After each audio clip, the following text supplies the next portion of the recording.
La ilaha illallah. La ilaha illallah. La ilaha illallah. La ilaha illallah. La ilaha illallah. La ilaha illallah. La ilaha illallah. La ilaha illallah. La ilaha illallah. La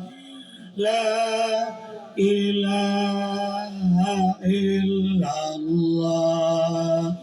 La ilaha illallah. La ilaha illallah. Allah. La ilaha illallah. La ilaha illallah. La ilaha illallah.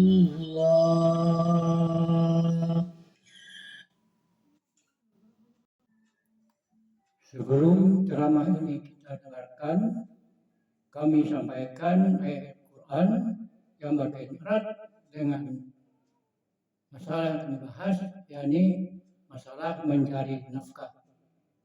Al-Quran yaitu surah Al-Talaq ayat 7 dan surah Al-Baqarah ayat 233. Dan kita simak bersama Quran surah Al-Talaq ayat 7.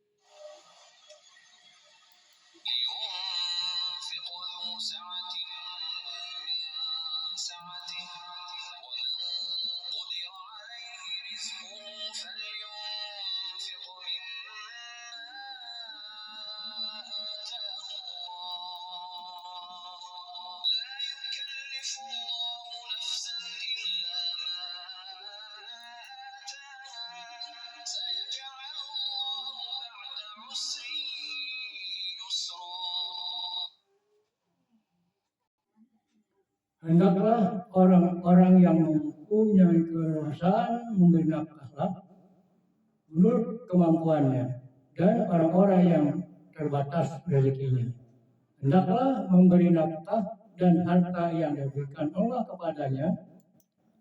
Allah tidak membebani kepada seseorang melainkan sesuai dengan apa yang diberikan Allah kepadanya. Allah kelak akan memberikan kelapangan setelah kesempitan.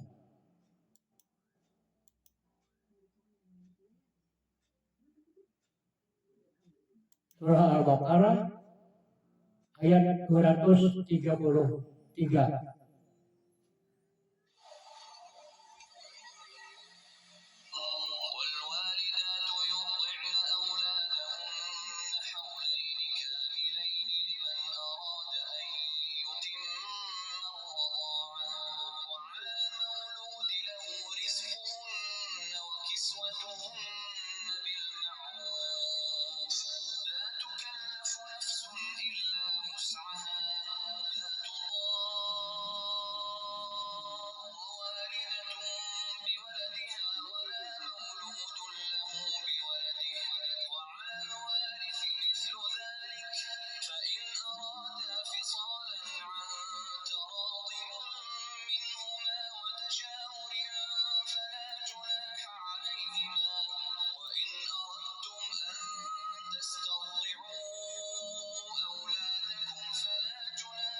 Dan ibu-ibu hendaklah menyusui anak-anaknya selama 2 tahun penuh.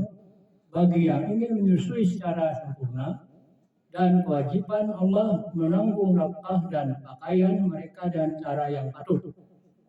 Seseorang tidak dibebani lebih dari kesanggupannya. Janganlah seorang ibu menderita karena anaknya, dan jangan pula seorang ayah menderita karena anaknya.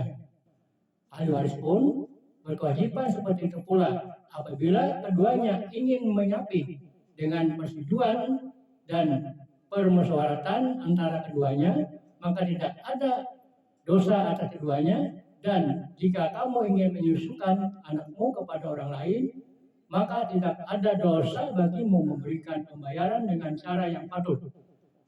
Bertakwalah kepada Allah dan ketahuilah bahwa Allah Maha melihat apa yang kamu kerjakan. Rasulullah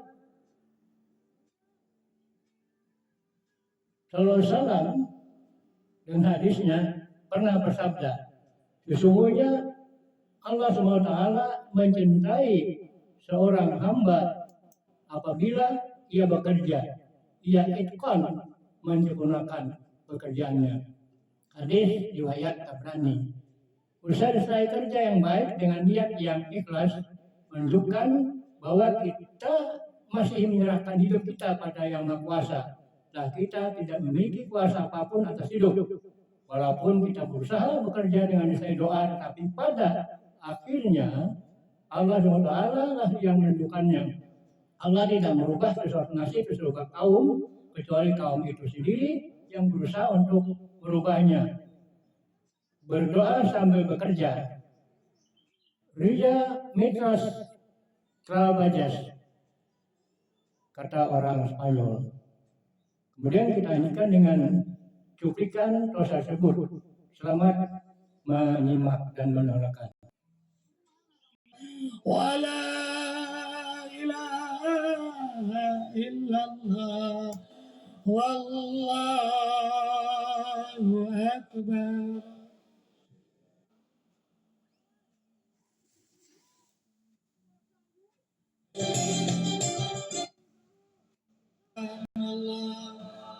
Walhamdulillah wala ilaha illallah wallahu akbar. Alhamdulillahirabbil alamin. Setelah kita menikmati salat berjamaah di masjid, Allahu Akbar, kita berazam, bertekad untuk tidak meninggalkan salat berjamaah subuh kecuali di masjid. Sampai akhir hayat.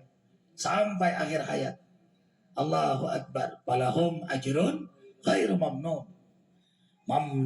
Nah, mereka yang terus-menerus berjamaah di masjid lalu wafat, maka sampai hari kiamat mengalir terus pahalanya. Mengalir terus. Kenapa? Seandainya dia hidup, dia akan terus ke masjid. Jangankan wafat, dia sakit saja atau dalam keadaan safar, tetap mendapatkan nilai karena azamnya selalu berjamaah di masjid. Sakit pengen banget ke masjid.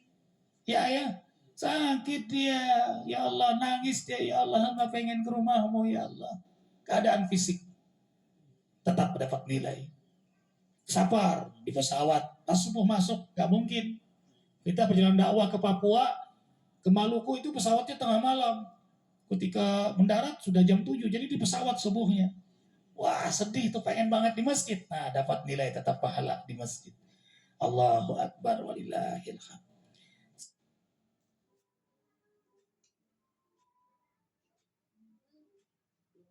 Sekarang saatnya kita membahas kerja dalam Islam. Silahkan Ayahanda Tengku Zulkarnain. Assalamualaikum warahmatullahi wabarakatuh. Hamdan wa syukran lillah wa salatan wa salaman ala rasulillah wa ala alihi wa sahbihi wa mawala. Allahumma salli ala sayyidina wa habibina wa maulana Muhammadin wa ala alihi wa sahbihi ajma'in. Amma ba'du, qala Allah ta'ala fi kitabihil karim. A'udzu billahi minasy syaithanir rajim. Bismillahirrahmanirrahim. Wa qul i'malu fasayarallahu 'amalakum wa rasuluhu wal mu'minun. Seandainya dia hidup, dia akan terus ke masjid. Jangankan wafat, dia sakit saja atau dalam keadaan safar, tetap mendapatkan nilai karena azamnya selalu berjamaah di masjid. Sakit pengen banget ke masjid. Ya, sakit dia. Ya Allah, nangis dia. Ya Allah, hamba pengen ke rumahmu ya Allah. Keadaan fisik tetap mendapat nilai. Safar di pesawat, pas subuh masuk, gak mungkin. Kita perjalanan dakwah ke Papua, ke Maluku itu pesawatnya tengah malam. Ketika mendarat sudah jam 7, jadi di pesawat subuhnya. Wah, sedih tuh, pengen banget di masjid. Nah, dapat nilai tetap pahala di masjid. Allahu Akbar walillahil hamd. Sekarang saatnya kita membahas kerja dalam Islam. Assalamualaikum warahmatullahi wabarakatuh. Hamdan wa syukran lillah wa salatan wa salaman ala rasulillah wa ala alihi wa sahbihi wa mawalah. Allahumma salli ala sayyidina wa habibina wa maulana Muhammadin wa ala alihi wa sahbihi ajma'in. Amma ba'du, qala Allah ta'ala fi kitabihil karim. A'udzu billahi minasy syaithanir rajim. Bismillahirrahmanirrahim. Wa qul i'malu fasayarallahu 'amalakum wa rasuluhu wal mu'minun. Wa saturadduna ila 'alimil ghaibi wasyahadah fayunabbi'ukum bima kuntum ta'malun. Shadaqallahul azim. Ananda Al-Ustadz Haji Muhammad Arifin Ilham yang dimuliakan Allah SWT, para ulama, tuan-tuan guru yang berhadir hari ini, para hadirin wal hadirat rahimakumullah, dan para pemirsa MNC. Bersyukur kita pada Allah atas karunia yang besar yang Allah beri pada kita. Salawat salam kita sampaikan untuk baginda Rasulullah Sallallahu Alaihi Wasallam. Tidak terasa kita sudah berada pada tahun baru 1434 Hijriah. Kita pada tahun ini mau bekerja lebih keras daripada tahun-tahun sebelumnya. Bekerja ini adalah satu perintah Allah Subhanahu wa taala. Oleh karena itu jangan anggap remeh dengan kerja. Allah memerintahkan waqul, dan katakanlah hai Nabi Muhammad kepada seluruh manusia, i'malu, bekerjalah kamu. Beramallah kamu, berbuatlah kamu sesuatu. Jangan berpangku tangan, diam saja ngelamun. Fasayarallahu amalakum, dan segera saat itu juga. Itulah hebatnya kalau udah bahasa Arab Nahwu ini ya. Fa-nya itu artinya kemudian segeralah Allah melihat pekerjaanmu itu. Allah Maha melihat, ya, Maha mendengar. Kerja kita dilihat oleh Allah, dipantau. Wa rasuluhu, dan Nabi pun, Rasul Nabi Muhammad SAW melihat pekerjaanmu. Wal mu'minun, dan semua orang beriman juga melihat pekerjaanmu. Kalau Allah pasti melihat. Wa a'lamu ma tubdun wa ma kuntum taktumun. Allah mengetahui apa yang kamu sembunyikan, apa yang kamu zahirkan, apa yang kamu perlihatkan, apa yang kamu sembunyikan. Allah Maha tahu. Wa rasuluhu, dan Nabi melihat pekerjaanmu. Ini ajaib ayat ini. Kalau Nabi hidup pada zaman dulu, sahabat-sahabat melakukan perbuatan di depan Nabi, Nabi tahu, biasa itu. Kita pun begitu, kalau orang berbuat di depan kita, kita tahu, itu hal yang biasa. Tapi Allah katakan, berbuatlah kamu, hai kaum muslimin, orang beriman, Rasul akan lihat perbuatanmu. Berarti sahabat Nabi dulu, kalaupun berbuat di belakang Nabi, Nabi tahu. Oh, apa Nabi Maha tahu? Tidak. Nabi diberitahu oleh Allah Subhanahu wa taala akan perbuatan sahabatnya walaupun di belakang Nabi. Ada satu orang sahabat, Su'aib radhiyallahu anhu. Ini Ar-Rumi, orang Romawi yang masuk Islam. Ketika beliau mau pergi hijrah dari Mekah ke Madinah, dicegat sama orang-orang Quraisy. Katanya dulu kamu datang ke sini miskin. Sekarang kamu pergi ke Madinah mengikuti Nabi Muhammad, mau bawa harta yang banyak karena sudah kaya. Tinggalkan semua hartamu. Dia bilang, boleh, ambil harta saya simpan di sini, ambil semua. Nggak ada harganya harta. Buat apa saya kaya kalau saya nggak bisa ikut Rasulullah Sallallahu Alaihi Wasallam? Saya mau ikut Rasul, ambil semua harta saya. Saya beritahu, saya simpan di sini, saya simpan di situ, saya simpan di sini semua. Tapi kamu jangan lukai dan lawan saya, sebab saya jago panah. Saya orang Romawi, jagoan panah. Satu panah saya pasti satu nyawa akan tercabut. Maka dia pun pergi. Allah beritahu kepada Nabi, ada orang-orang yang membeli dirinya dengan hartanya untuk Allah Subhanahu Wa Taala. Turun wahyu. Begitu datang Suhail, bukan Suhail, perdagangan yang beruntung, wahai Suhail. Tahu Nabi, dari mana Nabi tahu? Bahwa dia menggadaikan seluruh hartanya demi mengikuti Rasulullah SAW. Allah beritahu. Terjadi peristiwa Bir Maunah. Sahabat-sahabat Nabi dibunuh oleh pengkhianat-pengkhianat. Mati semua, tidak ada satupun yang hidup. Nabi diberitahu, saudara-saudaramu telah dikhianati, telah wafat. Nabi kunut nazilah sebulan penuh. Peristiwa itu dahsyat. Dari mana Nabi tahu mereka dibunuh? Tidak ada satu orang pun memberitahu. Allah beritahu. Itu Nabi masih hidup. Bagaimana Nabi setelah wafat? Allah beritahu kepada Nabi di dalam kuburnya perbuatan-perbuatan umatnya di atas dunia ini. Jangan kita pikir Nabi kalau sudah wafat udah habis putus. Ini keliru. Sedangkan kita saja manusia biasa kalau mati dalam kubur nggak habis. Kita masih bisa mendengar dalam kubur. Kita masih bisa melihat dalam kubur. Bahkan fabasaruka yaumal hadid. Penglihatanmu di dalam kubur lebih tajam dari mata pedang. Orang di dalam kubur lebih tajam matanya melihat daripada orang hidup. Orang hidup nggak bisa lihat malaikat. Ayo, siapa yang sudah lihat malaikat maut? Ada? Sudah jumpa malaikat maut? Belum. Orang yang mati sudah jumpa malaikat maut. Dia sudah jumpa malaikat mungkar dan nakir. Dia bisa lihat, bisa dengar suaranya. Yang nguburin, yang menguburkan nggak lihat. Makanya Nabi Muhammad ajarkan kepada kita kalau masuk ke komplek kuburan ngasih salam. Assalamualaikum ya ahlal kubur. Hai ahli kubur semua. Laki-laki perempuan Islam. Jadi ini salam bukan untuk malaikat ini. Ada yang bilang tuh salam untuk malaikat penjaga kubur.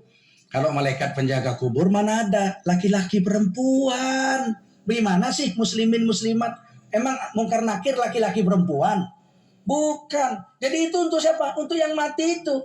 Insyaallahu bikum lalahikun. Suatu hari kami akan nyusul kamu ke situ. Mereka jawab salam kita itu. Mereka jawab, mereka dengar. Cuman jawabannya kita nggak dengar. Coba kalau dengar problem. Itu aja masalah. Sempat kita assalamualaikum, dia jawab rame-rame waalaikumsalam. Bubar, itu masalahnya. Mereka jawab tapi kita tidak dengar. Nabi di dalam kuburnya diperlihatkan perbuatan umatnya. Annal anbiya ahya'un fi kuburihim wa yusallun. Hadis ini dihasankan oleh Albani. Adalah nabi-nabi. Mereka itu di dalam kuburnya hidup lagi melaksanakan sholat di dalam kubur. Waktu Nabi Isra Mi'raj, Nabi bersabda dalam hadis yang sahih, kulihat Nabi Musa di dalam kuburnya sedang melaksanakan sholat.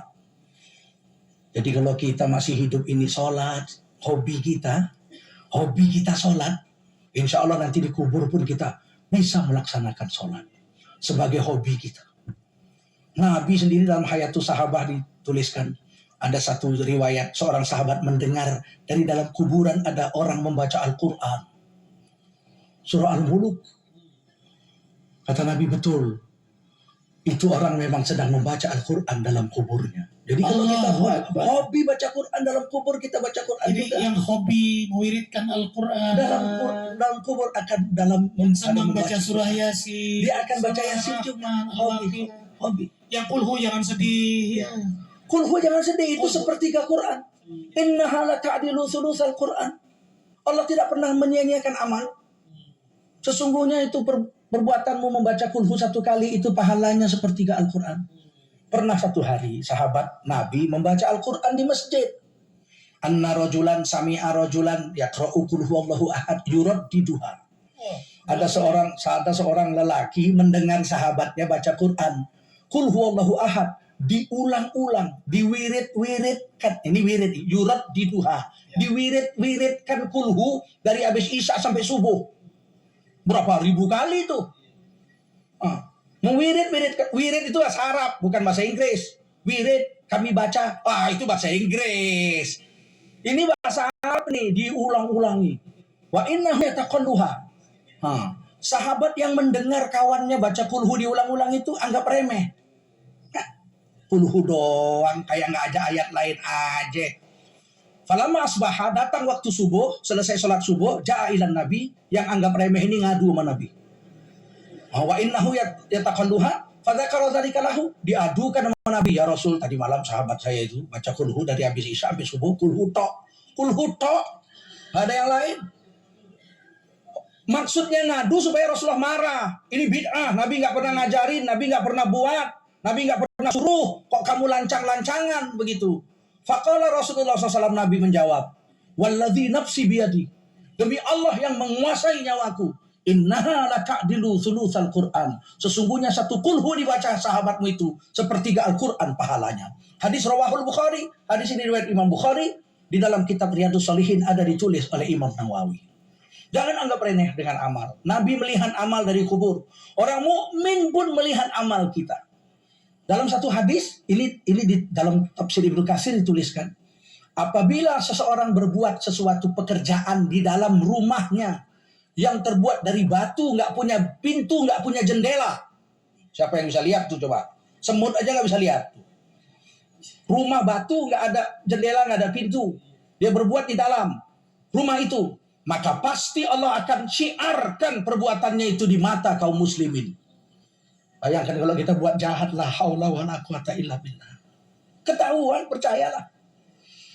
Kalau kita berbuat baik pun akan ketahuan. Walaupun kita rahasiakan, kita sembunyikan perbuatan baik itu, pasti akan ketahuan. Di dunia ini juga ketahuan, apalagi di akhirat. Maka saudara-saudara, bekerja ini tentu untuk dunia ada kerja, untuk akhirat ada kerja. Dunia bagus kerja, berdosa nggak kerja? Seorang suami nggak mau kerja, berdosa. Dia wajib memberi nafkah anak istrinya.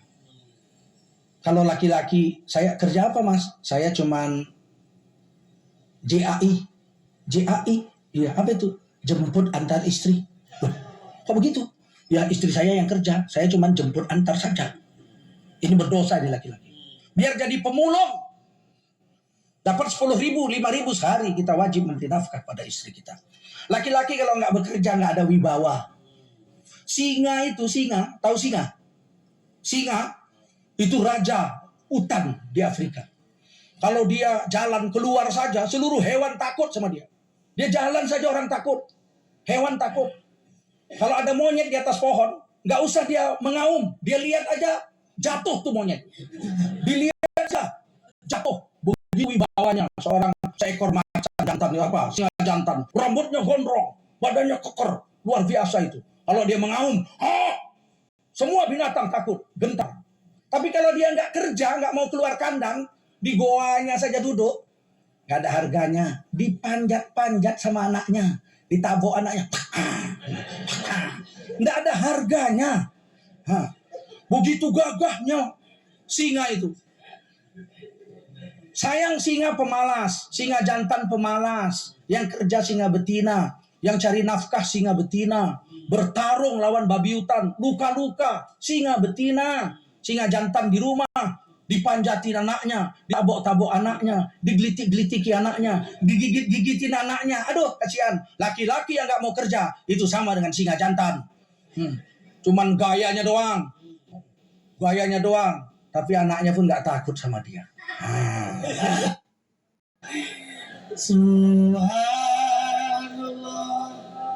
walhamdulillah wa la ilaha illallah Wallahu akbar.